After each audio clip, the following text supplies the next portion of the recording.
Perdido al sur del mundo, el archipiélago que forma las Islas Malvinas fue en 1982 testigo de una guerra impensada, en la que un país sin historial reciente en guerras enfrentaba a una de las potencias más grandes del mundo. Las batallas se llevaron en tierra, en el mar y en el aire. El mundo se llevó varias sorpresas, pero definitivamente la batalla aérea se llevó gran parte de las miradas.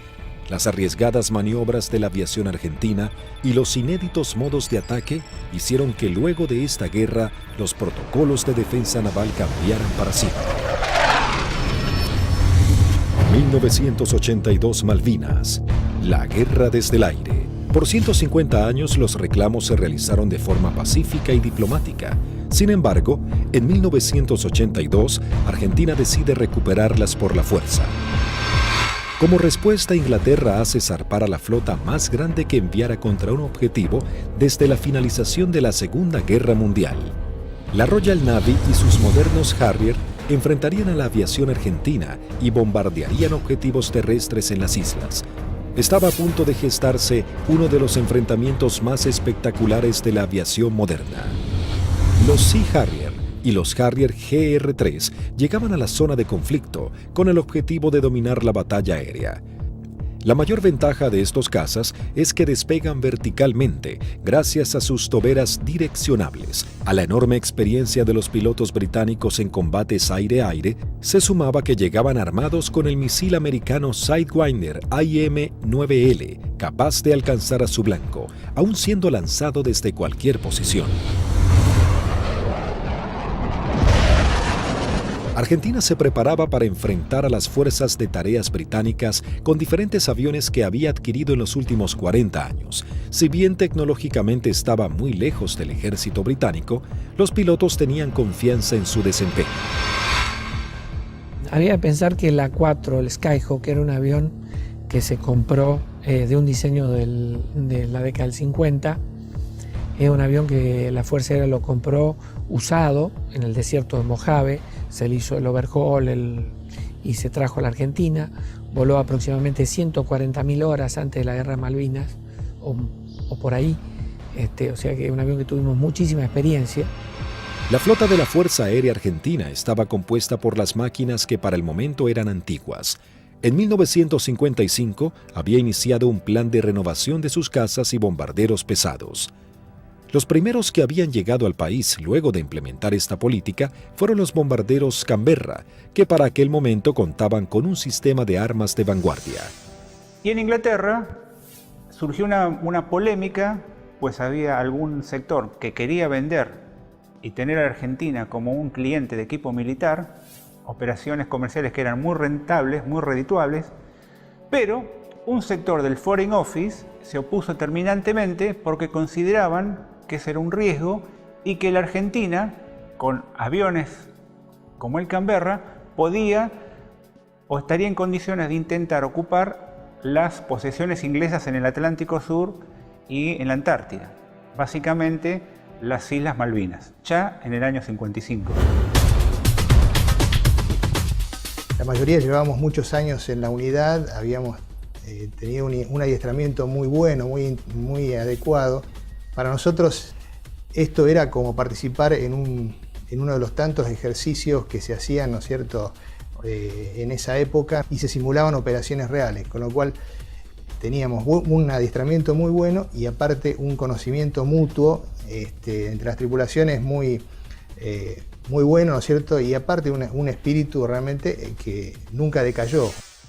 En la década de los 60, la Fuerza Aérea adquiere el cazabombardero A4 Skyhawk de manufactura americana. La Fuerza Aérea Argentina comenzó a recibir sus primeros A4 en 1966 y en 1974 se adquirió un nuevo lote de 25 Skyhawks A4C. La Fuerza Aérea Argentina también contaba con un avión de combate de fabricación nacional, IA-58 Pucará. Una docena de cazas a reacción Mirage 3 que habían sido adquiridos con la finalidad de proveer defensa aérea a la ciudad de Buenos Aires también estaban al servicio de las batallas aéreas. 39 aviones Dagger de origen israelí, su principal función era la cobertura aérea y el bombardero.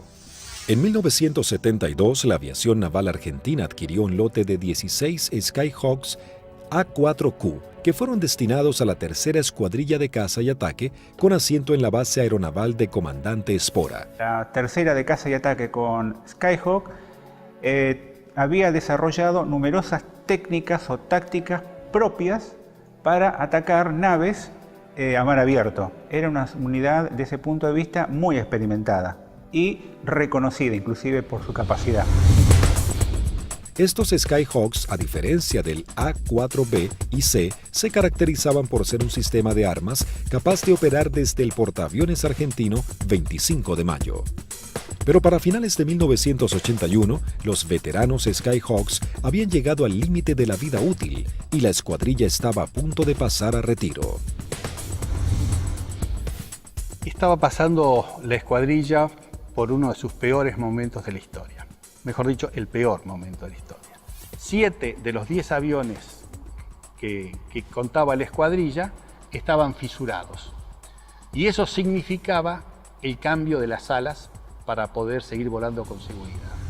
Algunos se pudieron cambiar, 2 de ellos se cambiaron el ala, pero los otros, los menos afectados, volaron con el larguero fisurado durante todo el conflicto. Y con respecto a los cohetes eyectores de asiento, también se ordenó que mientras durasen las operaciones no se iban a considerar vencidos esos cohetes, así que volamos con los cohetes de eyección vencidos. Así que el material nos encontraba a principios del 82 con solamente 3 aviones en servicio y que podían volar gracias a que la Fuerza Aérea nos había facilitado en préstamo 3 cohetes eyectores de asiento. Eso sumado a las falencias que ya se venían arrastrando de a tiempo, como los cañones de 20 milímetros que se trababan y que nunca fueron cambiados como pedíamos por los cañones DEFA de 30 milímetros que tanto éxito habían tenido los israelíes con su incorporación. Siempre tuvo apoyo la escuadrilla, pero llegaba un momento de transición. La incorporación de los aviones superestandar significaba que se iba a dejar de operar este sistema de armas, donde una escuadrilla que se estaba formando recibía todo el apoyo y la otra escuadrilla que estaba cerrándose de alguna manera. Finalmente, la Armada Argentina acababa de adquirir una nueva tecnología francesa, el caza bombardero embarcado Super Étendard, capaz de lanzar el misil AM-39 Exocet concebido para ataques a unidades de superficie. La segunda escuadrilla de ataque, aeronaval de caza y ataque equipada con Super Étendard, era una unidad de elite de alta tecnología, pero que recién estaba recibiendo sus aviones y tenía como tarea desarrollar y aprender a utilizar este arma que era muy potente y que no tenía equivalente en la región. También se contaba con un lote de cazas a reacción Air Macchi 326 GB y Air Macchi 339, que tenían la capacidad de poder operar en terrenos desfavorables y pistas cortas. La Operación Rosario, cuyo objetivo fue recuperar el control argentino en las Islas Malvinas, se llevó a cabo en las primeras horas del 2 de abril de 1982. Un grupo de comandos anfibios de la Armada Argentina desembarcó en las islas, redujo a la pequeña guarnición británica y tomó posesión del gobierno. 2 de abril de 1982 estaba destinado en la 5ª Brigada Aérea, en el grupo 5 de caza, y a las 7 de la mañana, la presentación normal que hacíamos todos los días, nos enteramos que habíamos recuperado nuestras Islas Malvinas. El 2 de abril, cuando fui hacia la escuadrilla, cuando ingresé, ahí me enteré que habían tomado las Malvinas. Una sensación de incertidumbre. Así que me encontraba de oficial de guardia y en ese momento recibo la noticia de la toma de Malvinas. Me tomó totalmente de sorpresa. Bueno, yo pertenecía al escuadrón 1A4C, que tenía su asiento en la ciudad de Mendoza. Estábamos haciendo unas prácticas en la base de Río Gallegos. Era una práctica usual que tenía la Fuerza Aérea en aquellos años de desplegar escuadrones, se llamaban escuadrones móviles, al sur de nuestro país, como para que todo el personal estuviera adiestrado y conociendo un área de un posible conflicto. A partir de ese momento nos preparemos, ¿no?, para lo peor. Tras el estupor mundial y el fracaso en las negociaciones, el gobierno de Margaret Thatcher envía su flota al sur de Sudamérica. La Fuerza de Tareas Británicas estaban compuestas por diversas unidades de combate, portaaviones, destructores, fragatas misilísticas, submarinos, buques de asalto, logísticos y de desembarco. Sorprendentemente y ante la incrédula mirada del mundo entero, Argentina se preparaba para enfrentar militarmente a una de las potencias más grandes del planeta.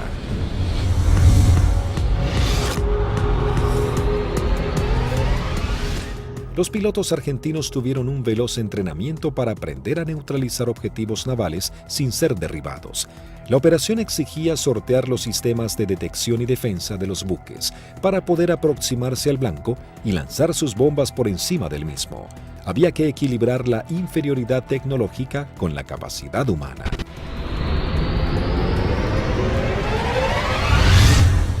Empezamos a buscar la forma de suplir todas las deficiencias que en ese momento contaba el medio aéreo nuestro, que era la 4 Skyhawk.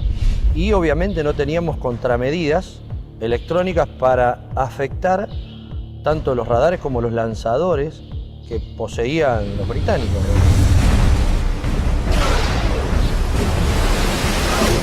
Los misiles que tenían desde 30 kilómetros, desde 20 kilómetros, 15 kilómetros y a partir de ahí cañones o armamento liviano, digamos. O sea, tenían una defensa muy grande para un solo elemento que podía ser un destructor, digamos.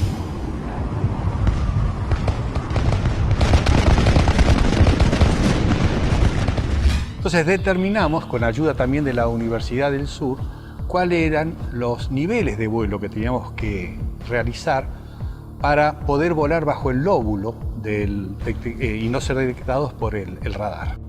Eso nos dio a qué altura teníamos que estar en función de la distancia a donde podíamos encontrar el blanco. Y en la última parte, ya desde unos 50 kilómetros del blanco, teníamos que volar por debajo de los 15 metros, bastante pegados al agua, para no ser detectados por ese lóbulo. Dentro de los 20 kilómetros ya nos tomaba. Pero esa demora impedía que los sistemas de armas dirigidos por radar pudiesen apuntarnos con mayor anticipación, y eso evitaba de alguna manera o demoraba la posibilidad de ser derribados. Los aviones debían volar a escasos metros del suelo, no más de 10 metros a velocidades que oscilaban entre los 900 y 1000 kilómetros por hora. La mayoría no poseía radares y las comunicaciones debían ser mínimas para evitar ser detectados. Las maniobras eran realmente arriesgadas, pero parecía ser la única forma de poder enfrentar a la moderna flota británica. El adiestramiento de vuelo rasante era complejo y arriesgado. En el mar no había ninguna referencia visual de la altura en que se encontraba. Los A4B y A4C no contaban con un radioaltímetro, instrumento fundamental que mide la altura en la que se encuentra el avión con respecto a la superficie del suelo. El instinto y el oficio pasaron a ser herramientas vitales para los pilotos.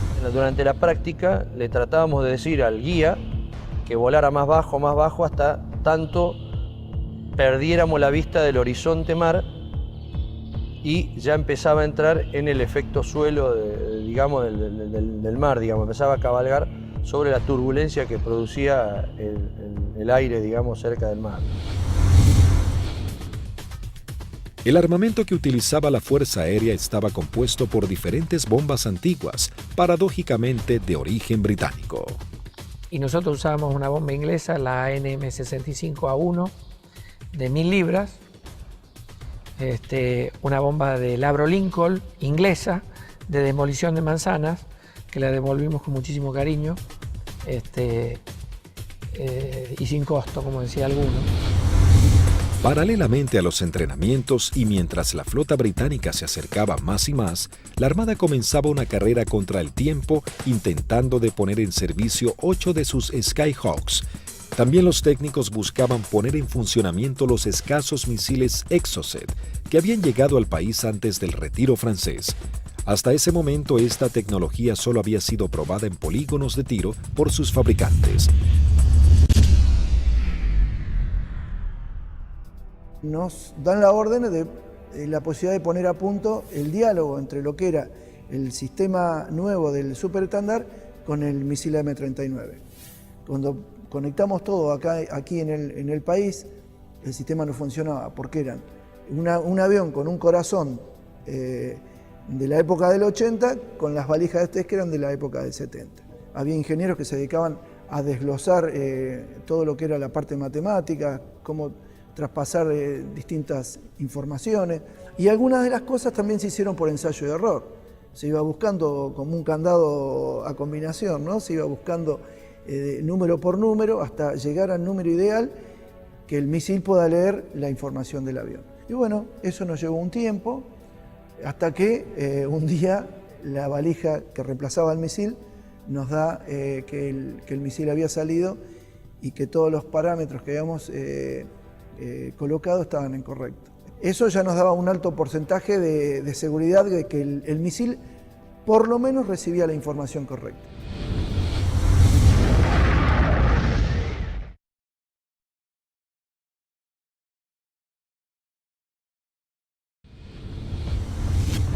El 25 de abril la flota británica llega a la zona y realiza sus primeras operaciones bombardeando las islas Georgias del Sur y retomando su control.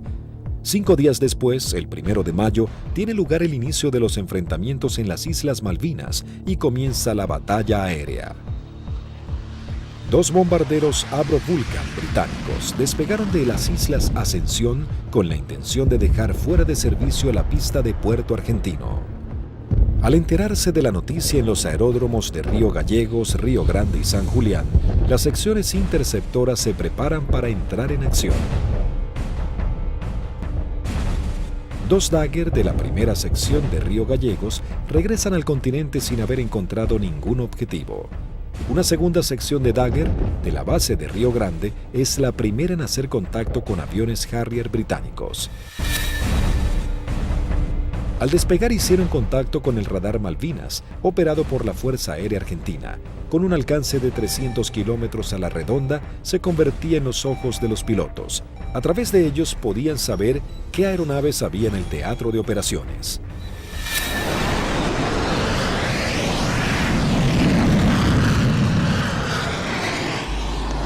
Tienen 2 pichones para ustedes a 120 millas náuticas, 20 grados firme.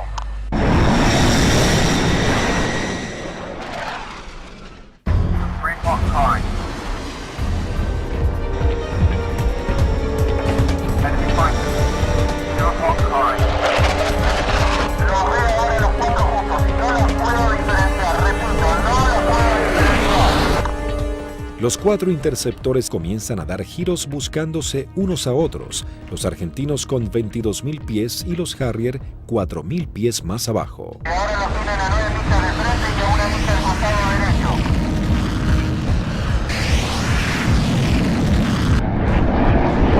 Los Harrier, invirtiendo sus toberas, cambian rápidamente de dirección para enfrentar la amenaza argentina.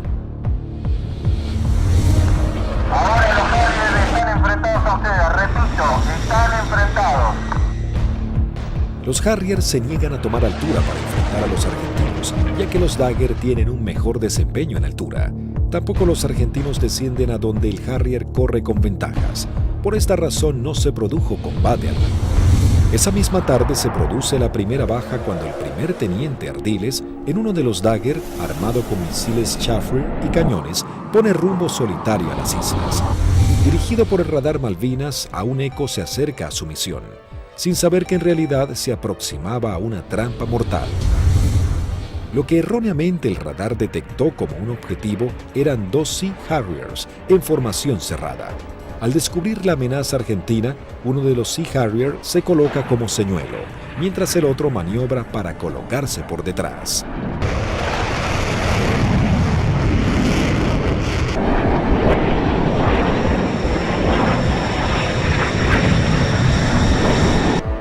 Ardiles se coloca en posición de disparo y lanza un misil Chaffir que es evadido por el piloto británico.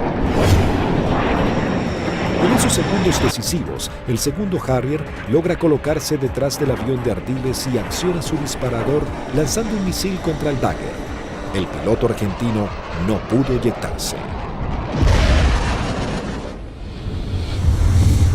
Tras patrullar la línea de la costa, 3 Dagger de la base aérea de San Julián prosiguen hacia Puerto Argentino. Antes de llegar se encuentran frente a 3 buques británicos que están bombardeando el área. El destructor y las 2 fragatas abren fuego contra los aviones argentinos sin poder alcanzarlos. En ese momento el capitán Di Meglio lanza sus bombas sobre el destructor. Luego los Dagger inician el escape mientras una patrulla de Harrier va a su encuentro. Los aviones británicos abortan inmediatamente su ataque cuando 2 Dagger armados con misiles se interponen entre ellos y la escuadrilla para facilitar el escape de los argentinos. El 1 de mayo habían comenzado las hostilidades y ambos bandos mostraban todo su poderío y el valor de sus pilotos. Era el bautismo de fuego para la Fuerza Aérea Argentina.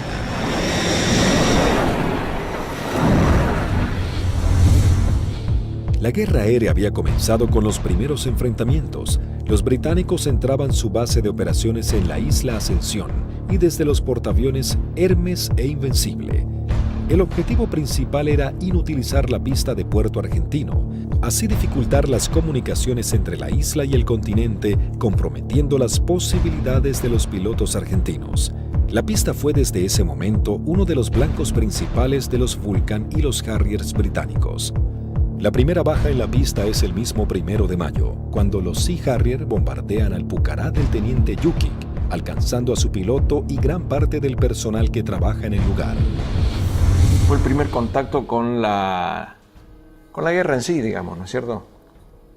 En definitiva, nosotros habíamos tenido ya el aviso que había sido atacado Puerto Argentino a eso de las 4 de la mañana, y a partir de ahí nosotros entramos a movilizarnos y tratar de sacar los aviones, porque la mayor debilidad era el momento de puesta en marcha.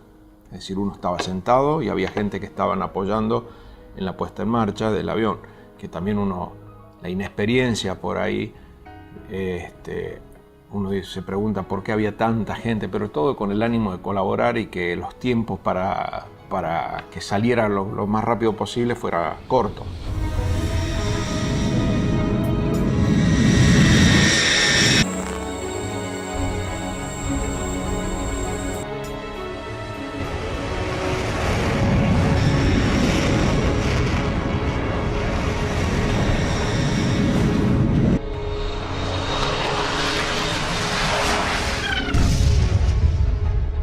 Desde armeros, de suboficiales técnicos, electricistas, todo dando vueltas alrededor del avión, que casualmente, desgraciadamente, es el avión donde impactan y casi todos ellos fallecen. A partir de allí, los arribos a Puerto Argentino eran muy arriesgados. Entonces llegamos a Puerto Argentino el 17 de mayo al atardecer. Y me sorprende cuando llegamos porque no hay nadie recibiéndonos. Aeropuerto fantasma, no había absolutamente nada. Veía el cráter, estaba lleno de esquirlas, y mientras estaba mirando eso, de pronto veo una camioneta que se empieza a acercar a la distancia de la cabecera opuesta. Para la camioneta, se baja un conscripto y me dice: corra jefe, que hay alarma roja. Y empezamos a sentir ruidos de turbinas y se aproximan 2 Harriers. Y habríamos hecho unos 30, 40 metros cuando miro a la derecha y explota una bomba en la cabecera 26, un poco más alejada, unos 100 metros de la cabecera 26. Los Harrier pasaban, hacían la PAC, la patrulla aérea de combate en San Carlos, y a la vuelta con una bomba de 1000 libras en el medio, tiraban la bomba y se volvían. O sea que la cantidad de alarmas rojas era muy abundante. El 2 de mayo, el submarino nuclear británico Conqueror hunde al crucero Ara General Belgrano. En la operación mueren 323 marinos argentinos. La guerra había comenzado de la manera más cruda para Argentina.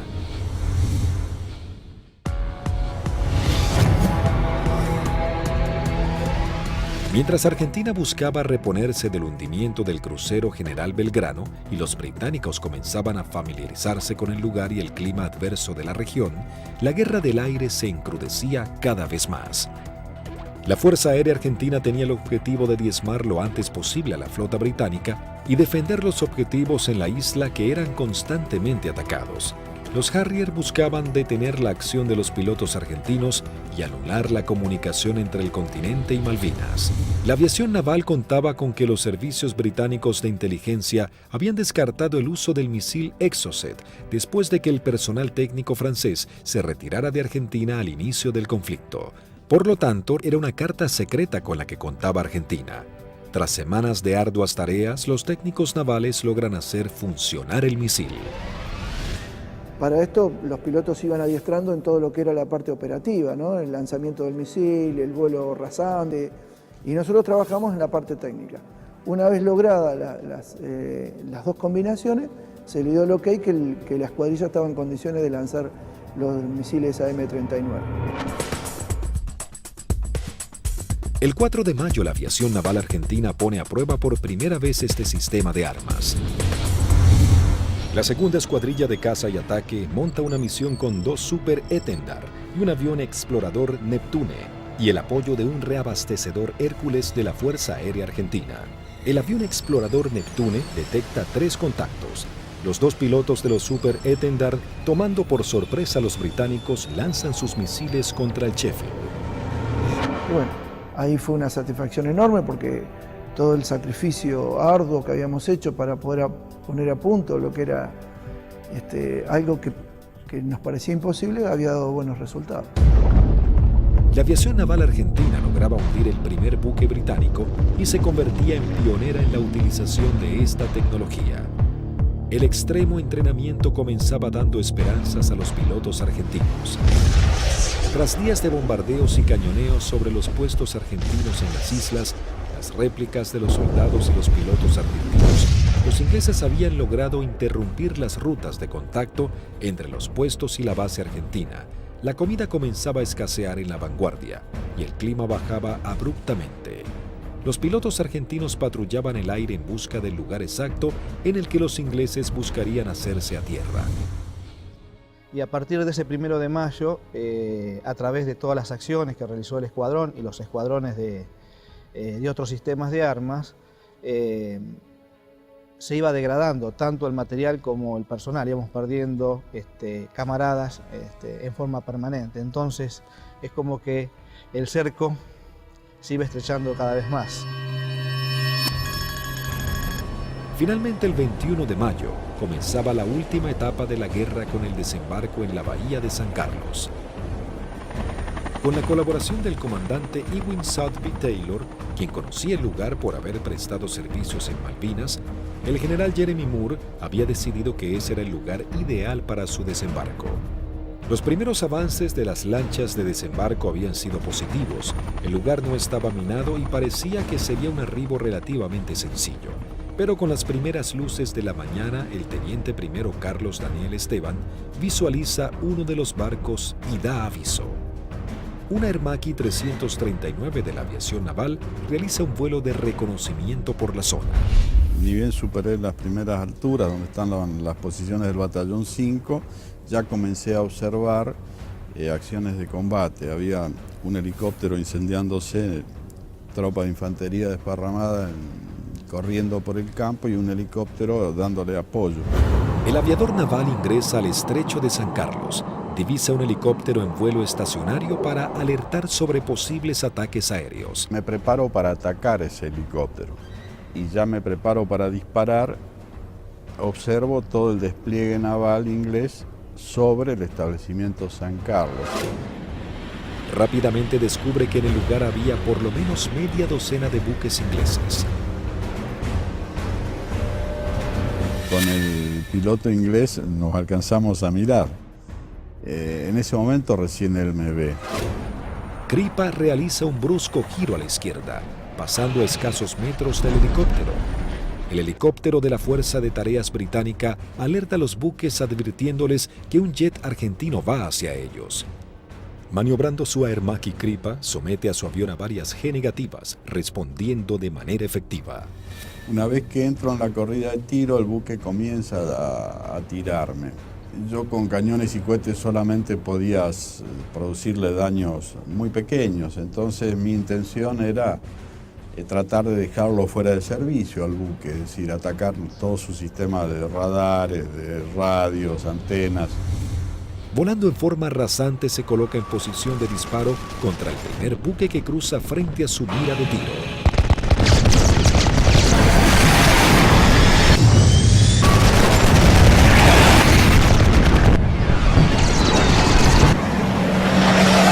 Tuve que recobrar muy fuerte mi avión con mucha fuerza para no pasar y cortar sus antenas. Una vez realizado el ataque Kripa, vuela entre medio de toda la flota británica. Las unidades ni los efectivos abren fuego por temor a impactarse entre ellos y el piloto argentino logra escapar. Entonces voy escapando sobre la península esta hasta salir del alcance de tiro de ellos, y de ahí teóricamente tenía que volver, pero pensaba que si volvía a Puerto Argentino y decía que había muchos buques, nadie iba a pensar que había la cantidad que yo había visto. Así que hice una órbita en ese lugar y en el anotador de rodilla que teníamos hice un croquis, posicionando los buques que yo vi en ese momento. Escuchamos que se aproximaba el Kripa con el avión. Yo cuando voy aproximándome pedí que fueran preparando armamento. Cortó motor y el avión seguía desplazándose cuando ya se había bajado, y ahí comentó todo lo que había visto, muy a las apuradas obviamente. Me cargan en una camioneta y me llevan al comando a que yo pase la información que tenía. Tras su arribo al aeropuerto de Malvinas y pasar un informe detallado de la situación, todas las unidades aéreas de la Armada y la Fuerza Aérea Argentina se preparan para realizar ataques a los objetivos navales que se encuentran en la zona de desembarco. 30 minutos después llegó el primer ataque del continente compuesto de una formación de 6 Dagger. El objetivo es el Antrim. Una de las bombas no estalla y queda alojada en la popa de la embarcación. Así logran dejarlo fuera de combate. En este ataque también es averiada la fragata Broadsword con disparos de cañón.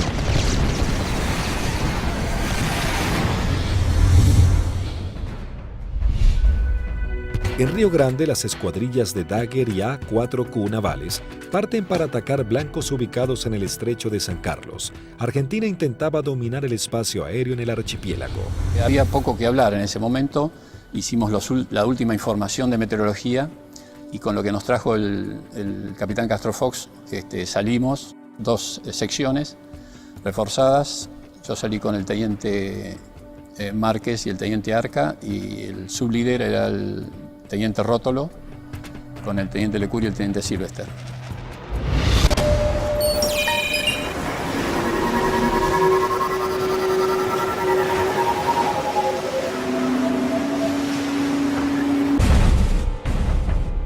Tres Dagger logran atacar a la fragata Arden lanzándole sus bombas de 500 kilogramos.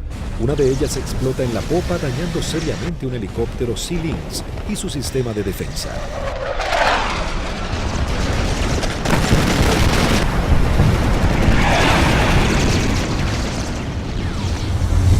En ese instante, 3 A-4Q navales se aproximan en vuelo rasante a la bahía Ruiz Puente en búsqueda de algún blanco.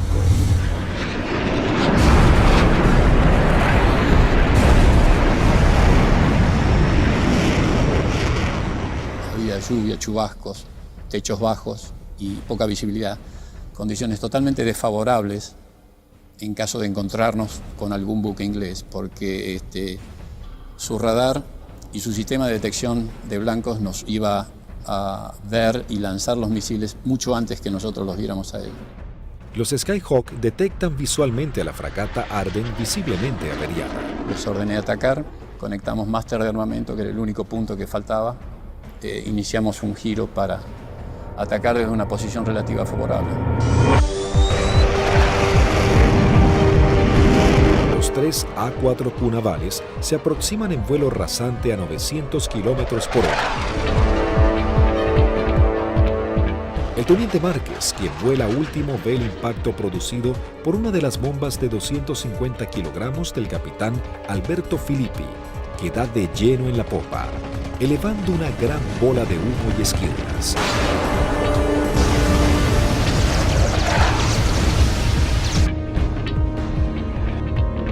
comienzo un giro hacia la izquierda y le digo a mis numerales que nos escapamos por la misma, quiere decir que regresamos a base por la misma. Dos Harrier que habían despegado del portaaviones Hermes para patrullar el área del sur del estrecho de San Carlos ven las explosiones sobre la popa de la fragata Arden e inmediatamente se lanzan en picada para prestar apoyo.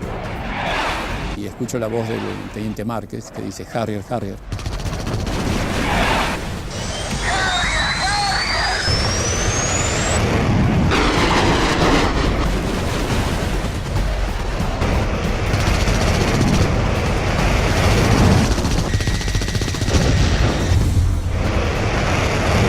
Mientras el otro Harrier va tras el A4Q del capitán Filippi y le lanza un misil Sidewinder.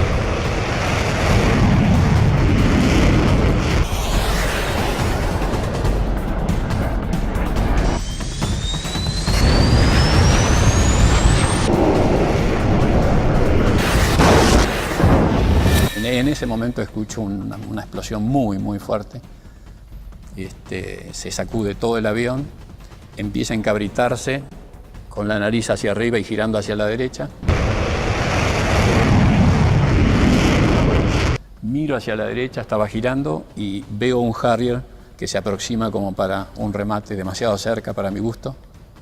Entonces le digo a la división, me dieron, me eyecto, estoy bien.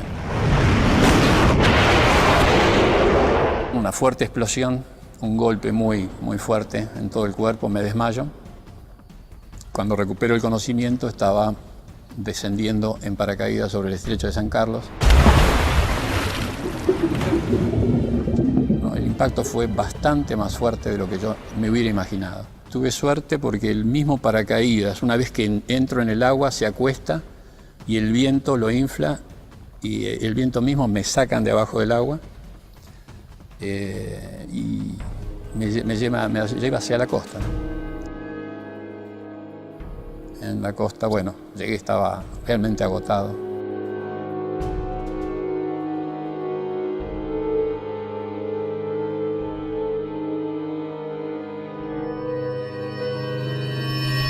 La fragata Arden, con daños de importancia, también es señalada como el blanco de la nueva escuadrilla que se acerca a la zona. Llegamos al borde de la bahía y vimos un destructor en el medio, una fragata para nosotros tipo 21 en el medio del canal, y esa fue la que señalé y esa fue la que atacamos. El teniente Rótolo dice a babor y vimos a lo que después supimos que era la Arden en el medio del canal, del estrecho. Y sobre eso giramos inmediatamente. Y ya pegado al agua practicamos un zigzagueo que hacíamos bastante violento a baja altura para evitar que los controles de tiro nos pudieran concentrar el tiro sobre nosotros.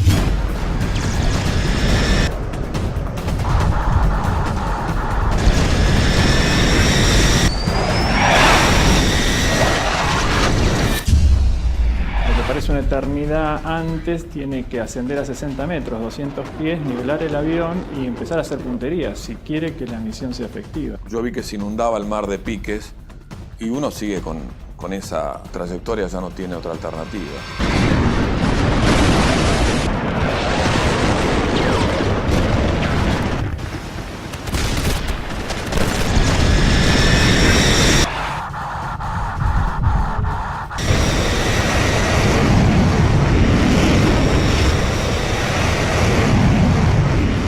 Yo vi el lanzamiento de teniente Rótolo, horquillando el blanco, 2 bombas antes, 2 bombas después, y sobre las columnas de sus explosiones, de las explosiones de sus bombas, lancé yo las mías.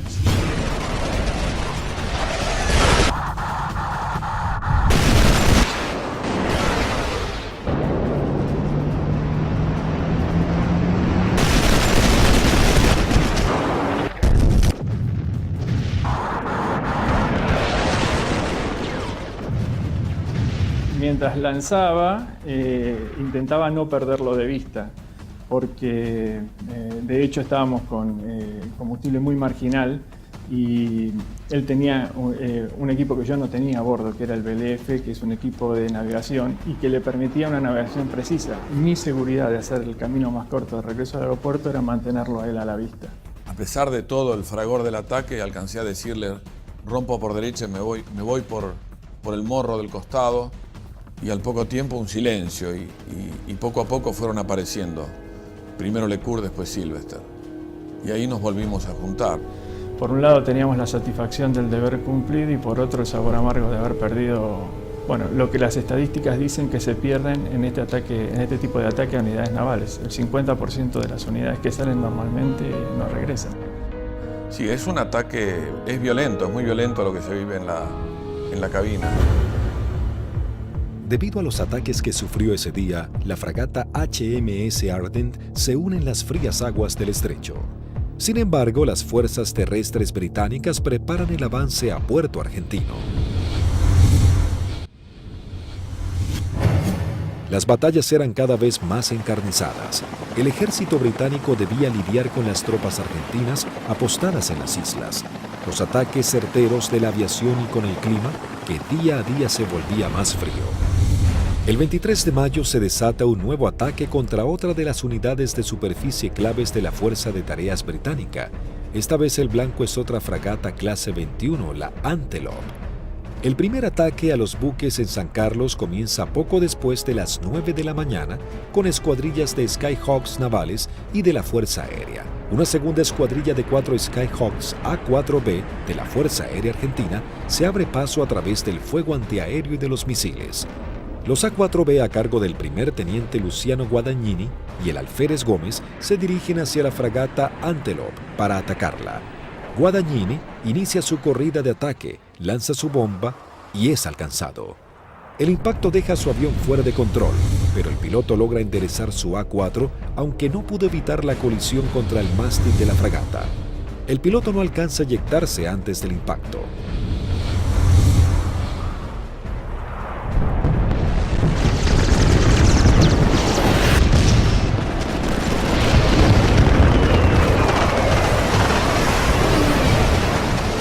La bomba continuó su trayectoria y quedó alojada en la banda de estribor sin explotar. Tras la primera incursión, el ataque a la nave continúa con los A4Q navales, que se aproximan rápidamente en vuelo rasante por la isla Gran Malvina. Pude recorrer bien pegado al terreno en la isla Gran Malvinas y llegamos lo que vendría a ser al cordón muy bajo que hay, pero de unos 450 metros de altura.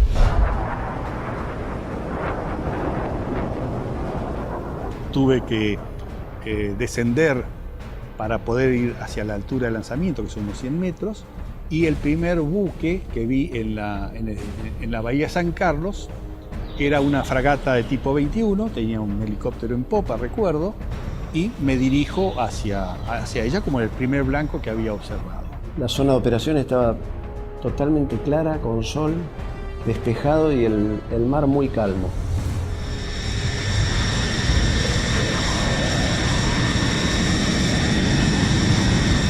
Todo era como en las ejercitaciones que siempre hacíamos con flota, un buque que simulábamos el ataque, el buque que nos apuntaba, pero esta vez en vez de apuntarnos tiraba también. Inmediatamente que entramos a la bahía, empezaron a tirar. Y tiraban ya de tierra, se veían los fogonazos, sobre todo de la derecha y del frente.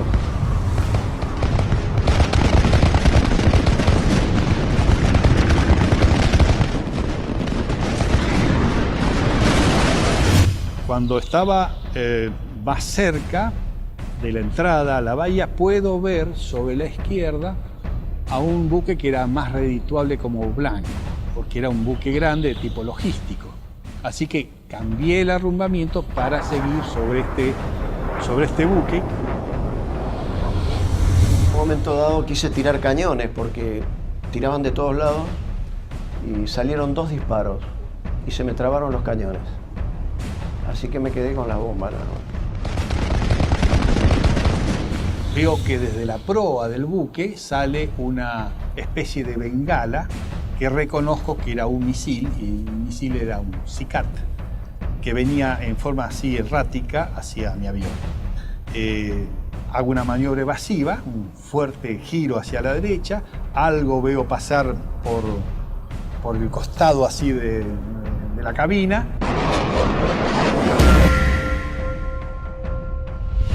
Pero evidentemente el misil ese me había sacado en la corrida de puntería, que si bien no me derriba, logra el objetivo de que yo no pueda lanzar con mayor precisión las bombas y evidentemente mi salva fue larga.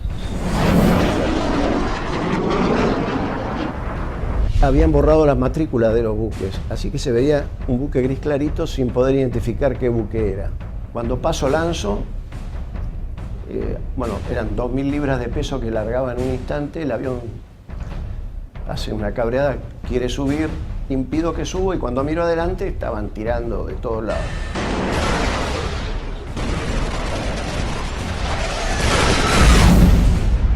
Cada uno debía completar su escape de la mejor manera. Como cuando estaba del otro lado digo yo, bueno, por donde yo vine no había nada, así que voy a volver por el mismo lugar. Me comunico en esos momentos con los otros dos pilotos que escucho en la frecuencia. Se los escuchaba contentos porque, bueno, estábamos regresando. Yo aterricé, controlé normal el avión, no tuve ningún problema. Cuando llego al extremo de pista, aterriza su bizarreta, pero él venía con las 2.000 libras de bombas, revienta una cubierta en el aterrizaje y se empieza a ir de pista. Y ahí se eyecta y, bueno, fue una eyección fallida. Termina falleciendo a raíz de la eyección. Así que cuando salgo a los 600 metros, tenía la pista adelante, me dicen que aterrice del lado derecho, le pregunto por qué, me dicen que aterrice del lado derecho nuevamente, reafirman y bueno, cumplo esa orden de aterrizada sobre el lado derecho y en la carrera de aterrizaje veo que había un A4 que estaba en pilón, apoyado sobre la nariz, en el tren principal y la nariz y sin la cabina.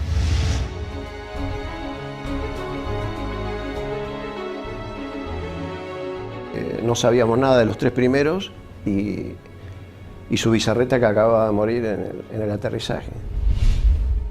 Aunque dañada severamente, la Antelope aún continúa a flote.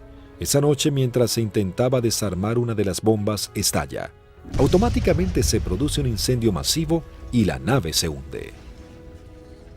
Con los británicos en tierra, listos para marchar a Puerto Argentino, la aviación se esforzaba más y más para frustrar sus objetivos. Por las noches, los Canberra arrojan bombas pesadas para hostigar blancos en las áreas donde las tropas británicas poseen puntos fortificados de artillería, logística y puestos de mando. Se usó la táctica, digamos, del tiro a gran altura, pero auxiliado por el radar. La mayor amenaza para nosotros eran los misiles tierra-aire y las patrullas de Harrier. En la última oportunidad que tiramos sobre Monte Kent, el radar nos avisa de que se estaban acercando una patrulla de Harrier y nos fue dando las posiciones relativas, o sea, nos avisa que estaban a 25 millas, nosotros hacemos el tiro, realizamos la maniobra evasiva, a partir de allí le damos al avión la máxima velocidad posible, ¿no es cierto? Vemos que se acercan hasta 20 millas y luego empezamos a perder, digamos, a ganar distancia con respecto a los Harrier, con lo cual esa fue una amenaza concreta que no llegó a acercarse a la distancia de tiro. Con las primeras luces de la mañana del 25 de mayo, el mayor ataque de la aviación argentina comenzaba a gestarse. El almirante Woodward, jefe de la Marina Británica, previendo la situación, rápidamente despliega sus unidades para sostener los ataques. Los observadores navales argentinos mantienen actualizada la posición de los buques enemigos mientras las escuadrillas llegan a la zona. En el continente, los dos Super Étendard de la Armada Argentina preparaban los misiles AM-39 Exocet para un segundo ataque sobre la flota británica con un rumbo de acercamiento diferente para lograr una mayor efectividad. Los británicos tienen certeza que los aviones aparecerán desde tierra, pero los radares no pueden detectarlos. A las 15:20 horas surgen dos A-4B sobre la isla Borbón y se dirigen hacia mar abierto, encontrando a la fragata y el destructor frente a ellos. Los A-4B lanzan su armamento. Una de las bombas rebota en el mar e impacta sobre el buque atravesando su cubierta de vuelo, destrozando la parte delantera de un helicóptero Sea Lynx y luego cae al agua. Los otros dos A-4 se acercaban en rasante rápidamente hacia los buques. Yo iba del lado izquierdo y mi guía del lado derecho, y como no teníamos radar, obviamente, el control lo hacíamos con nuestros ojos. A mí me tocaba controlar desde el frente a la izquierda y el guía del frente a la derecha. No teníamos otra alternativa, digamos.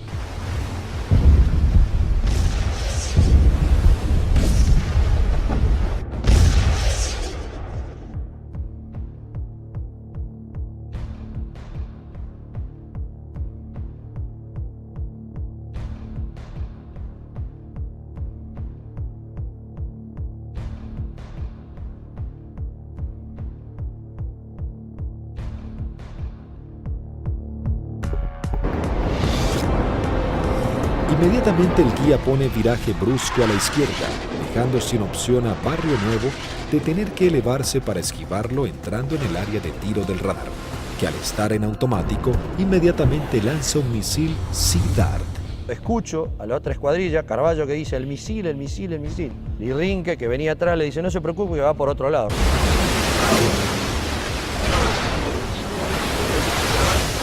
Claro, no iba para ello.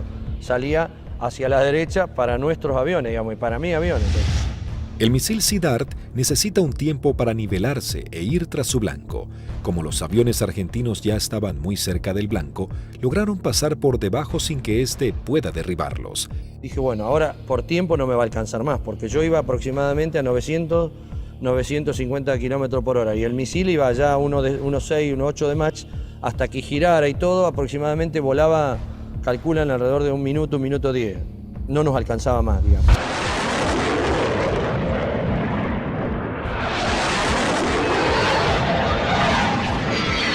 Y yo lo veo al guía porque le iba formando un poquito más atrás, unos 50, 100 metros más atrás, y veo perfecta las bombas cuando la lanza y impactan a no más de 1 metro del agua.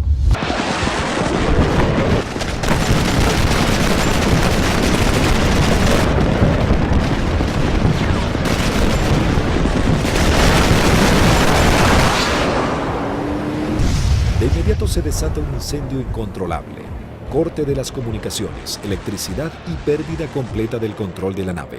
Cuando aterrizamos en Río Gallegos, estaban columnas de mecánicos, los primeros 200, 300 metros con banderas, saludándonos.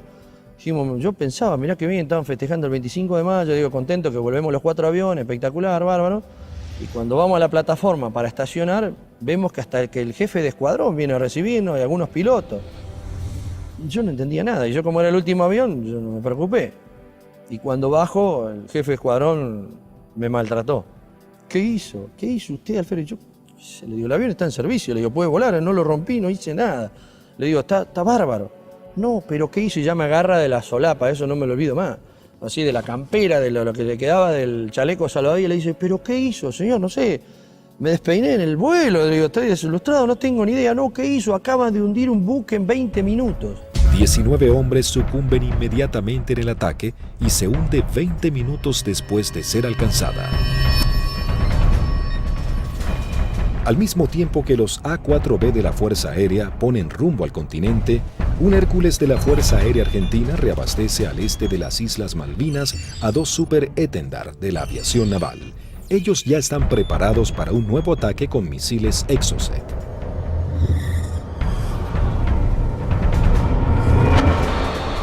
A unos 60 kilómetros de la flota británica, los Super Étendard detectan varios ecos en sus radares. Eligen los más grandes y mientras toman altura de lanzamiento, los datos son transmitidos a sus misiles de manera automática.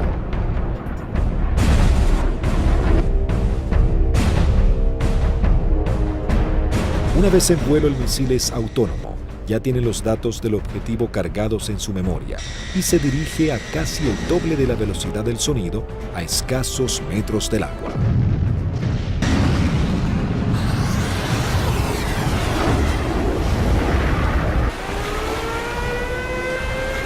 Nuevamente los británicos lanzan una alerta de combate.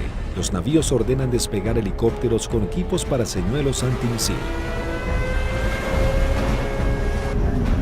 Uno de los Exocet impacta en el buque e inmediatamente se desata un incendio que destruye elementos vitales para la operación anfibia que se desarrolla en San Carlos.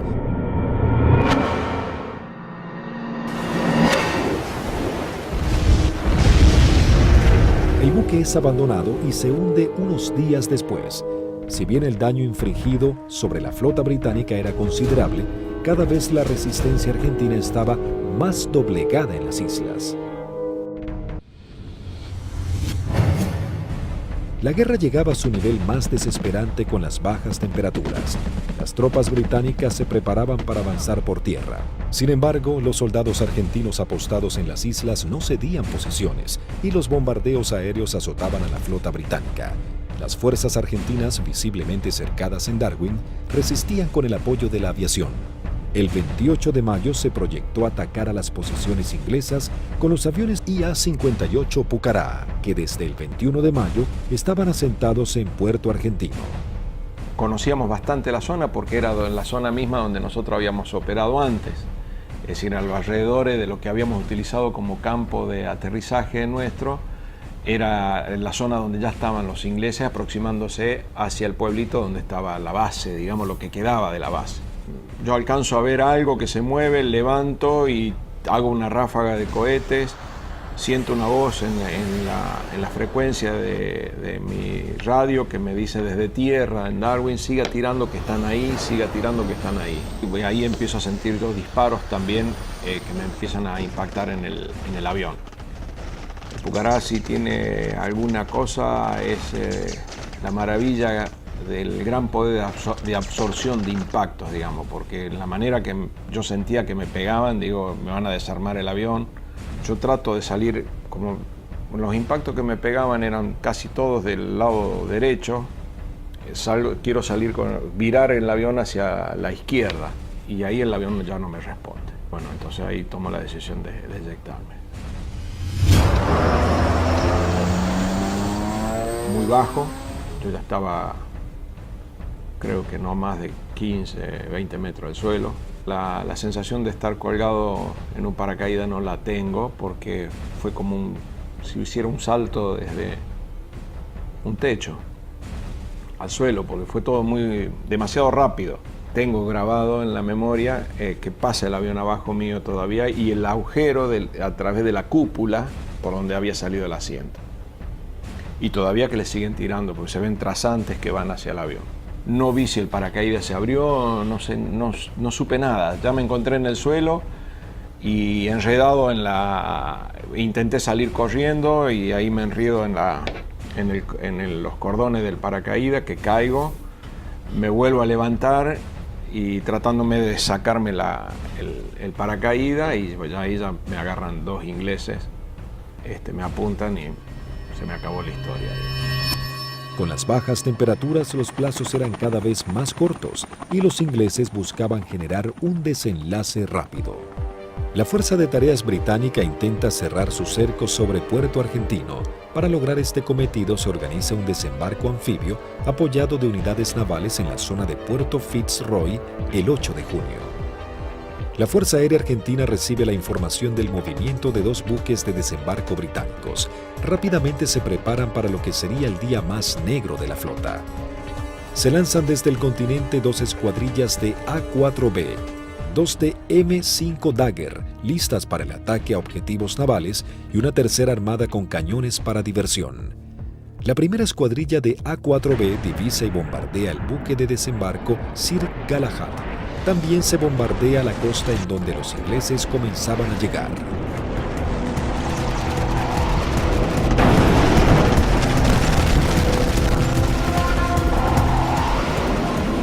La Fuerza Aérea Argentina, sabiendo que ha logrado impactar en los buques de desembarco, redobla su apuesta y envía una escuadrilla de A-4C y 2 A-4B para bombardear las posiciones terrestres en la cabeza de playa.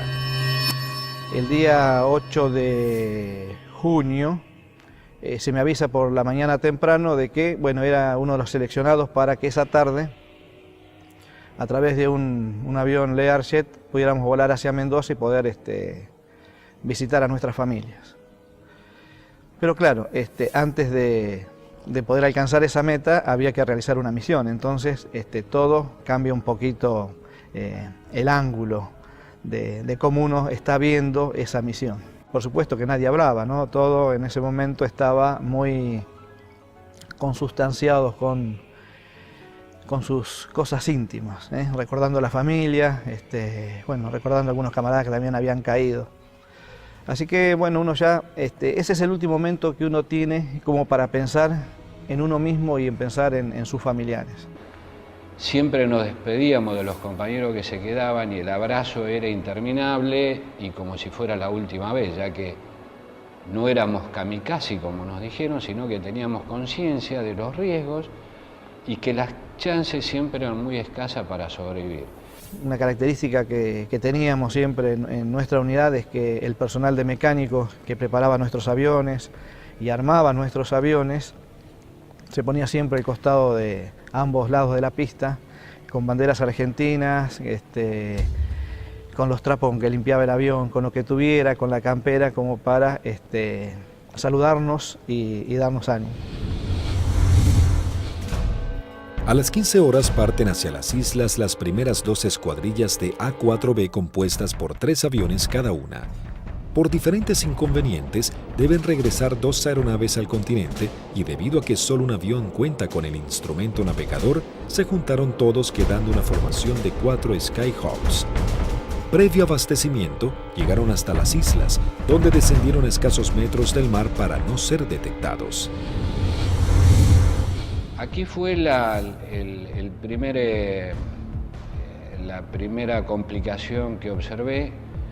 Al hacer control de combustible antes de entrar en la zona de combate, me di cuenta que había uno de los tanques externos que no me había transferido todo el combustible de ese tanque, con lo cual ya el combustible que tenía sabía que no me iba a alcanzar para regresar al continente. Pero como estábamos muy próximos a la zona del ataque, decidí continuar. La sección ingresa a la isla Soledad con una formación escalonada sorteando la variada geografía del lugar para evitar ser detectados por los radares. Los pilotos saben que no cuentan con el factor sorpresa y que serán recibidos con un intenso fuego antiaéreo. Realmente dantesco, a pesar de que ya teníamos todos experiencia de que nos tiraran, pero era dantesco ver la cantidad de proyectiles 20 milímetros, 30 milímetros, artillería antiaérea y misiles de diversos tipos. Los A4 sobrepasan las defensas aéreas y se dirigen rumbo a Bahía Agradable. En ese momento sucede algo inesperado para Sánchez. El numeral 4 lo sobrepasa, quedando él en 4º lugar. Inmediatamente yo traté de acelerar mi avión para volver a tomar la posición que yo tenía inicialmente en la formación. O sea, trataba de alcanzarlo a Vázquez pasándolo por la derecha. 2 Sea Harrier del Escuadrón 800 giran en círculo sobre Fitzroy. Uno de los pilotos ve aproximarse un avión en vuelo bajo desde el sudeste e inmediatamente le avisa a su compañero. En ese momento, no sé por qué razón, se me ocurrió darme vuelta a la izquierda de mi avión y mirar detrás del avión. Y lo que se veían eran impactos de proyectiles atrás de mi avión, inmediatamente en la cola, y se levantaban surtidores de aguas, varios piques detrás de mi avión.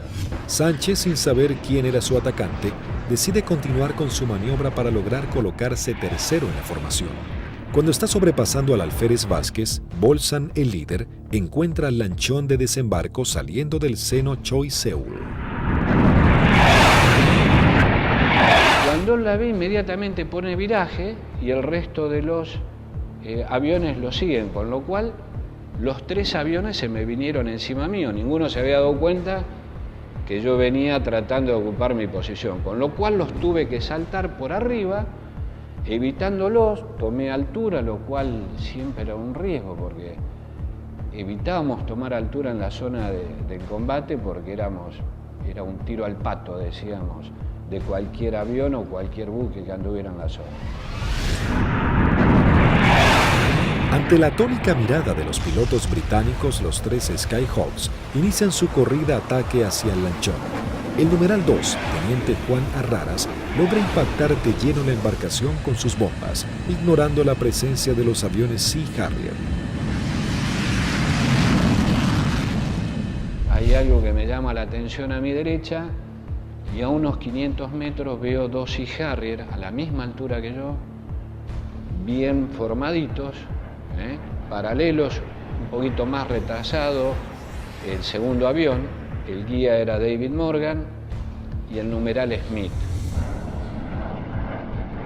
El Sea Harrier lanza su primer Sidewinder hacia el avión de Arraras e inmediatamente Sánchez da la alerta. Cuando vi eso, que lanzó el misil, les doy la voz de alerta a mis compañeros, o sea, misil en el aire, 2 Sea Harrier. Arraras es impactado por un misil en su parte trasera, dejándolo fuera de control. Si bien se eyecta, no logra sobrevivir. El Harrier arremete contra el segundo A4. Tiene en su mira al avión de Vázquez. Lanza su misil impactándolo de lleno y sin que pudiera eyectarse. Realmente ese fue un momento choqueante, quedé muy choqueado porque el pensamiento era hace un instante, era un compañero mío, un amigo mío, un camarada mío, que desapareciera de esa forma, o sea, me impactó mucho, ¿no? Sin perder tiempo, el Harrier, piloteado por David Morgan, continúa su ataque contra su próximo objetivo. Las maniobras evasivas del avión del primer teniente Bolson no logran evitar el misil. Su piloto tampoco logra sobrevivir a la explosión. Y al volver a entrar en conciencia, inmediatamente fui a buscar los 2 Sea Harrier, ya que yo estaba expuesto también a recibir un ataque. No los vi donde estaban últimamente, en la última posición. Se me ocurrió mirar para arriba y ahí es que veo un Sea Harrier que empieza a hacer, baja su nariz para iniciar el ataque a donde yo estaba en ese momento posicionado. Tras el ataque, el único A4 sobreviviente, en inferioridad de condiciones para entrar en combate, decide desprenderse de todo el peso extra y emprender un escape pegado al mar acompañado de maniobras evasivas. Estaba realmente muy estresado, muy choqueado, con lo cual había cosas que estaba descuidando, entre ellas el combustible. Cuando me di cuenta, realmente no me alcanzaba para llegar, excepto a Puerto Argentino, no llegaba a ningún lado. Lo primero que hice fue tomar altura, independientemente que anduvieran los Sea Harrier, ya no importaba mucho, moría de una forma o iba a morir de la otra, así que... Sánchez toma altura y reduce su potencia de motor a fin de economizar el gasto de combustible, aunque queda expuesto a cualquier tipo de ataque. Mientras tanto, la sección de A4C entraba en la zona de combate atacando el personal que desembarcaba en la costa de Bahía Agradable. Ahí nos encontramos con los barcos humeando, muy próximos a la playa, y un enjambre de hombres que estaba desembarcando y que iba trasladando todos los pertrechos hacia la playa.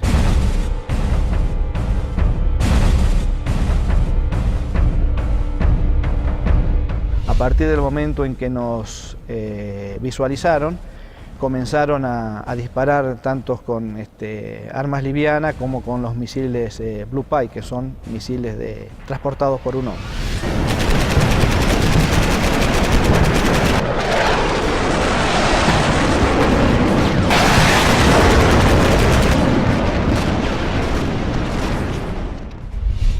Tuve la oportunidad de esquivar 2, girando un poco el avión y poniendo pedal, tratando de evitar. Pasaron algunos por arriba y algunos por abajo.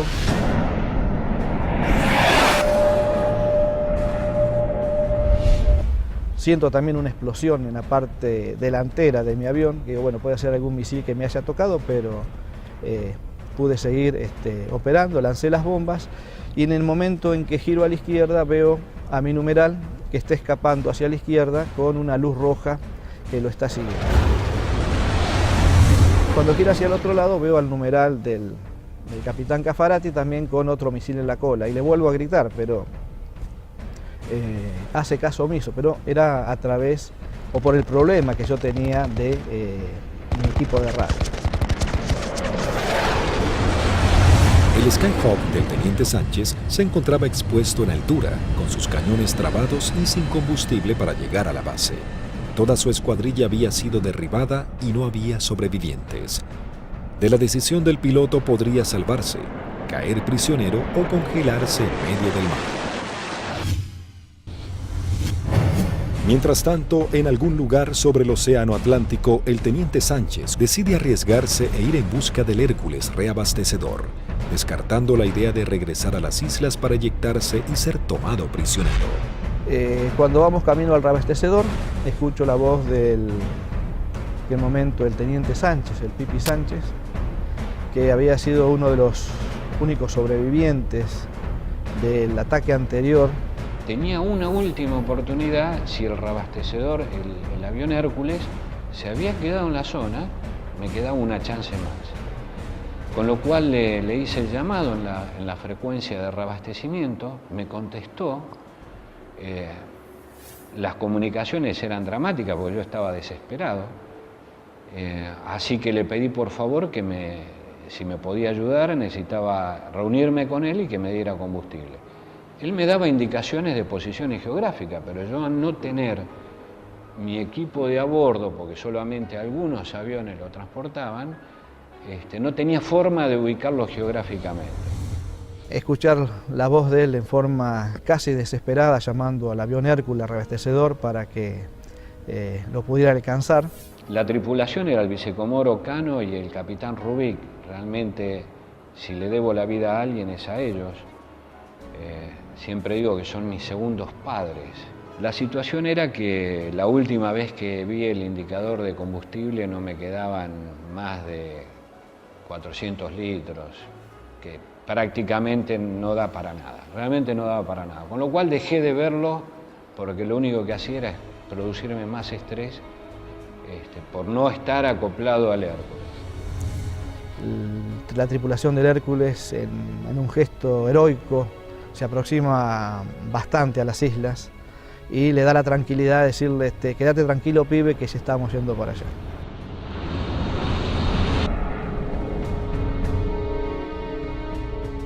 Y luego pude acoplar y me transfirieron combustible que me permitió llegar a Río Gallegos, a nuestra base.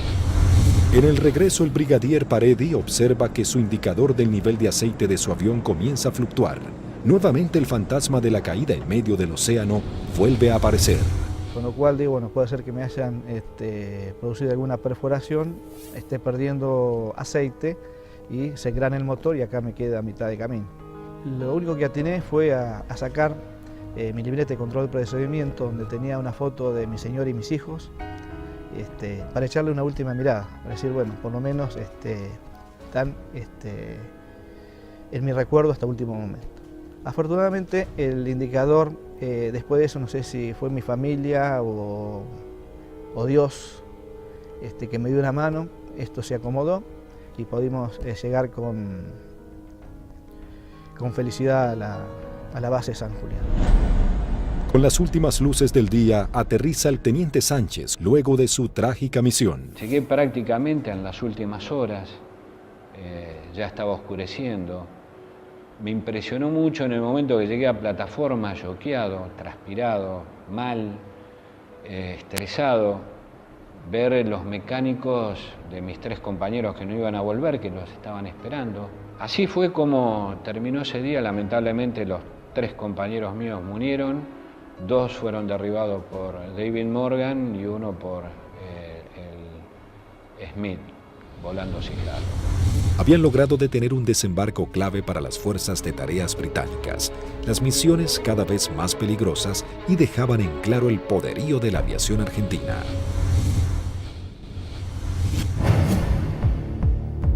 La guerra terminaba, sin embargo las misiones de la Fuerza Aérea eran cada vez más arriesgadas. El 13 de junio, a horas de finalmente firmar la dimisión argentina, comienza a tomar forma un ataque que podría haber cambiado el curso de la batalla final por las Islas Malvinas. El día 13 de junio, que fue ataque objetivo terrestre, en principio cuando comenzó el conflicto del Atlántico Sur, los pilotos teníamos cierta aprehensión a los ataques a objetivos navales, ¿no? Porque la fragata tenía de todo para defenderse. Cuando fue avanzando el conflicto y llegamos ya casi a los finales y los ingleses ya tenían buenas posiciones tomadas en tierra, realmente se complicaba el ataque a objetivo terrestre, porque estaban las defensas terrestres, las aéreas y encima las navales, había que sortear todas. Pero realmente era para lo que habíamos estado preparados toda la vida, y creo que esa fue una misión en la cual los ingleses estuvieron sorprendidos de cómo nosotros llegamos al corazón del Estado Mayor, que estaba en Monte Dos Hermanas, al pie del Monte Dos Hermanas. 2 escuadrillas de A-4B del Grupo 5 armados con 3 bombas retardadas por paracaídas toman parte de la última misión de combate de la Fuerza Aérea Argentina. La acción es osada y peligrosa: atacar y destruir el comando del Estado Mayor británico del general Jeremy Moore, jefe de las fuerzas británicas. En esa misión volamos casi unas 350 millas, un equivalente a unos 700 kilómetros, rasante. Iban tan bajos, tan rasante, que el chorro de los aviones quedaba marcado en el agua. Entonces me resultaba más fácil seguirlos. Y ahí escuchamos al radar Malvinas, que salió en frecuencia y preguntaba: ¿hay alguien en frecuencia? Fue la primera vez que en mucho tiempo que el jefe de escuadrilla rompió el silencio de radio, el capitán Varela, y dijo: los nenes. Muy bien, dice Radar Malvinas, yo tengo, no los tengo, pero tengo una PAC al norte, 2 aviones, etcétera, etcétera. Tengo una al sur, tengo una al oeste y tengo una al este. Le volvió a preguntar al capitán: ¿usted nos ve? El radar Malvinas le dijo: no. Entonces ellos tampoco. A las 12 horas del mediodía, las 2 escuadrillas ingresan al área de Malvinas para dirigirse a su blanco. Cuando estábamos sobrepasando el acantilado, estaba posado ahí un helicóptero, un Sea Lynx, británico, que son los que lo usaban ellos como de vedores. Y yo pienso que ese helicóptero informó la posición nuestra, informó la entrada nuestra a la isla. Inmediatamente de eso, el radar Malvinas empezó a dirigir al aire, dar todos los movimientos a las PAC. Todas las PAC iban concentrándose hacia el lugar de nuestra ruta. Los A-4B toman vuelo rasante máximo, en formación cerrada, pegándose contra el terreno para evadirse de los Harrier que venían a derribarlos. El jefe de escuadrilla observó un soldado inglés con su casco y su fusil que subía una colina y lo encontró de frente al avión. Evidentemente estábamos volando muy bajo.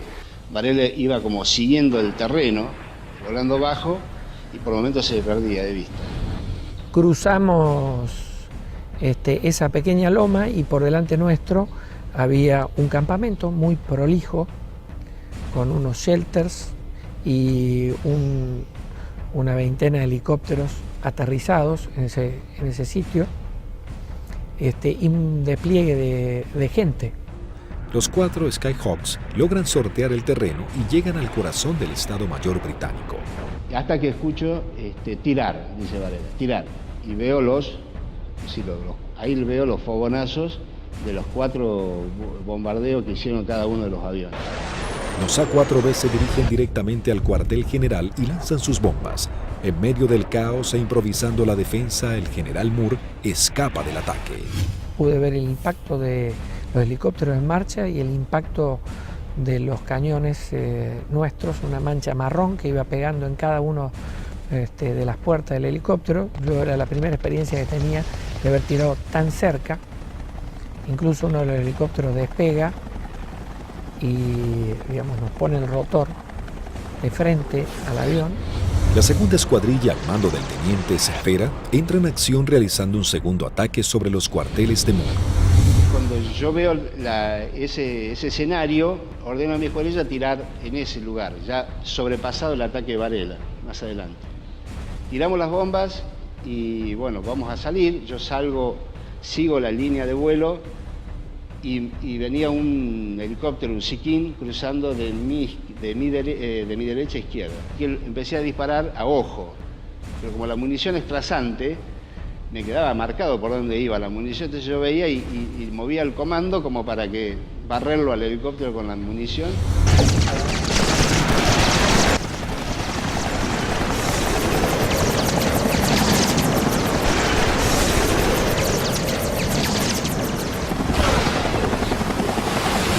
Y ahí mi numeral, que venía acá, a la izquierda mía, de Lepiane, me dice, él ve el lanzamiento de un misil que me venía hacia mi avión y me pide, dice, por derecha, Tuco, por derecha.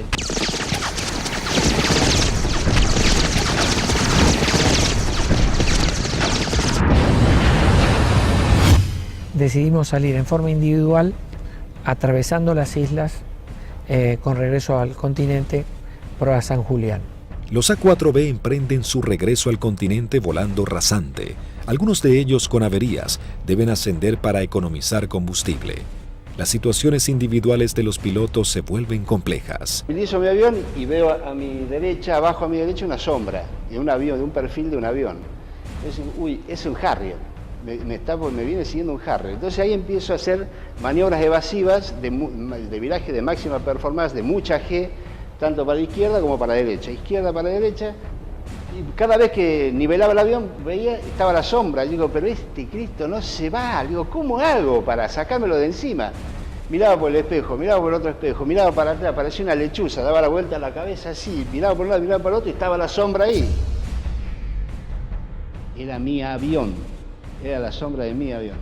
Empecé como a tranquilizar yo mismo, me hablaba, me decía, tranquilízate Tuco, porque así no podés seguir, no podés, estaba muy nervioso, estaba como que por momentos temblaba, no sé, una sensación muy rara de ese momento vivido ahí.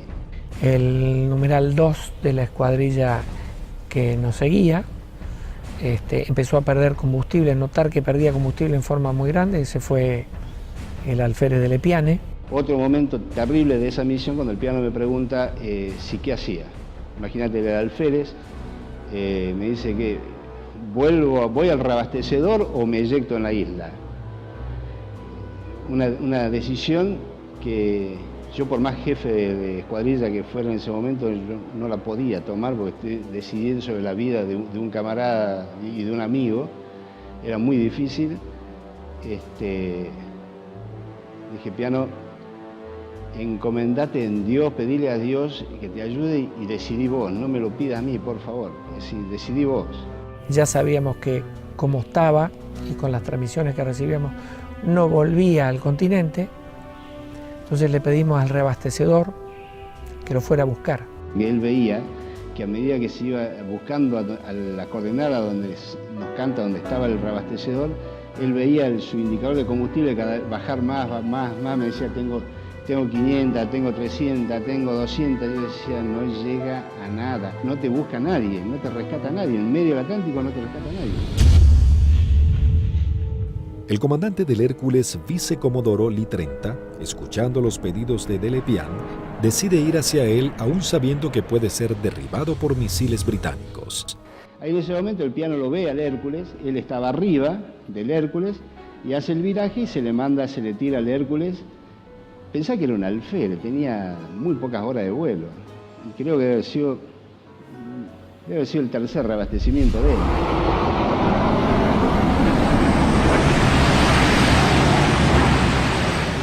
Ahí el reabastecedor se arrimó a las islas en un acto de arrojo terrible, ascendió, lo buscó, lo encontró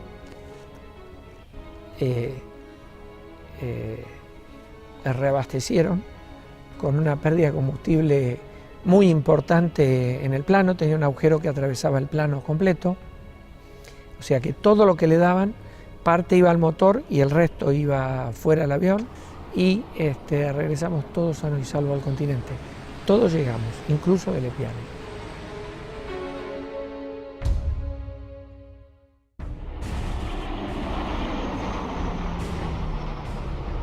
Ese fue un factor importantísimo en el desarrollo de la guerra, el tema del reabastecimiento. Nosotros estábamos muy compenetrados y nos entendíamos muy bien con los pilotos, las tripulaciones de Hércules, y fue uno de los secretos mejor guardados de la guerra y en la cual le dio la posibilidad de éxito a muchas misiones de la Fuerza, fue que los ingleses nunca pudieron encontrar dónde hacíamos los reabastecimientos. Buscaron por todos lados, nunca encontraron un Hércules haciendo reabastecimiento. Las misiones extremadamente peligrosas en las que se embarcaban los pilotos eran los últimos actos heroicos de una guerra que ya llegaba a su fin. El 14 de junio de 1982, las tropas británicas finalmente ingresan en Puerto Argentino y se firma la rendición argentina. El general Mario Benjamín Menéndez, jefe de las guarniciones argentinas en las islas, le informa a su par británico que solo puede responder por sus unidades en Malvinas. El general Moore insiste en la necesidad imprescindible de interrumpir las acciones y Menéndez le reitera su falta de control sobre la Fuerza Aérea y la aviación naval, pero le garantiza que no efectuará ningún pedido de misiones.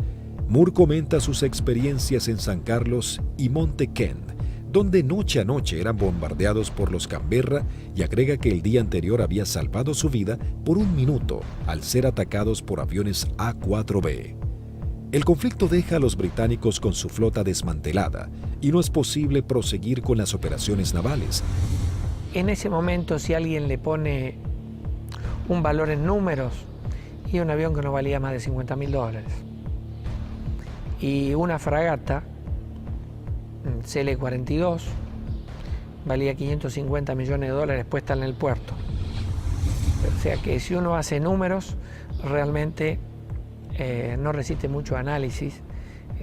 La guerra económica la ganó la Fuerza Aérea Argentina, desde ese punto de vista, ¿no? Y la Armada con sus A4, porque eran aviones viejos que nadie calculó que tenían la capacidad de hacer el daño a una de las primeras flotas del mundo. Bueno, creo que hicimos bien los deberes. Hicimos aquello para lo cual estábamos adiestrados y creo que lo hicimos bien. Yo creo que esa es la demostración más grande del profesionalismo y de la cadena que hace que ese hombre, en definitiva el último eslabón, llegue y cumpla con su objetivo. Pero hay un montón de gente atrás y que todos han demostrado ampliamente su valía y convencimiento por la fuerza y en definitiva por la nación. Lo realmente importante es el vínculo que uno genera con el camarada que va a entrar en combate junto a uno, que va a arriesgar su vida con uno y del cual va a depender de mí y yo voy a depender de él. Son los que nos permitieron trabajar como un grupo realmente integrado y yo particularmente me siento orgulloso de haber pertenecido a los halcones navales. El escuadrón, a pesar de que tuvimos muchas bajas, tuvo el espíritu y las ganas de seguir combatiendo y defender algo que era nuestro. Muy poca gente valora realmente lo que hizo un piloto arriba de un avión en la desventaja que se volaba. Se dice siempre que si querés saber cómo te fue en la guerra, preguntale a tu enemigo. A mí los que más me han demostrado afecto, reconocimiento, el aprecio por lo que hicimos en Malvinas fueron los ingleses, que no respetan absolutamente a nadie. Cuando de defender sus intereses nacionales estamos hablando, como es el caso nuestro. La voluntad y el deseo de poder cumplir con la misión y cumplir con ese juramento que en algún momento hicimos cuando éramos cadetes, de defender la bandera y la patria hasta perder la vida. 36 aviadores de la Fuerza Aérea Argentina y 4 de la Aviación Naval Argentina perecieron en operaciones de combate y accidentes. Los que más hay que resaltar de lo que fue la participación de Argentina en Malvinas, hemos dejado grandes hombres, padres de familia, dieron su vida, que es lo más caro que hay, para defender ese interés nacional, y no lo tengamos en cuenta y no lo resaltemos. Creo que es lo fundamental. Primero y fundamental, el mejor recuerdo para aquellos que dieron todo, que es fundamentalmente la vida de aquellos que no volvieron. Es el gran honor para mí de haber haber conocido héroes vivos. Eso yo creo que es el mayor honor que he tenido, que me ha permitido la vida. Un joven típico, entusiasmado y comprometido con amor a la patria. La verdad que, como lo dicen a veces en las historias, bueno, ese era Márquez. Lo tenía todo, generoso, bondadoso, valiente. Y bueno, y le tocó este combate que lo hizo con mucha dignidad. La verdad que para nosotros es un símbolo en la escuadrilla. Márquez era subordinado mío en operaciones, así que era un excelente amigo y un gran profesional. A él le tocó quedarse como custodiando nuestra soberanía. Pero yo siento que su vida, aunque fue muy corta, fueron apenas 29 años, él vivió una vida muy plena. Fue tras un sueño, que fue volar, y lo logró, lo alcanzó. Y durante todos estos años lo necesitamos, sobre todo su familia, su esposa Graciela y sus 2 hijos, Andrea y Lucianito, que no alcanzó a conocer, no había nacido todavía cuando él fue para las Malvinas. Y si yo tuviera que decirle algo, le diría: misión cumplida, querido hermano. Allá están y nos siguen esperando. Malaver, me sigue esperando Bustos, Gavassi, Nívoli, Ibarlucea, Arrarás, Vázquez, Bolzán, todos nos están esperando. Así que es un dolor que todavía uno lo está tratando de superar, a pesar de los 27 años. El conflicto de Malvinas dejó un sabor amargo, pero marcó la impecable profesionalidad de los pilotos argentinos, quienes con tecnologías claramente inferiores y algunas que ni siquiera habían sido probadas, lograron dar batalla y sorprender al mundo con maniobras y estrategias de combate que jamás se habían utilizado. Si Argentina la recupera, será por la vía diplomática, con inteligencia, con trabajo. Es como se lo explico a mis hijos. Malvinas, con toda la calma del mundo, significa la persistencia de la necesidad de recuperarlas.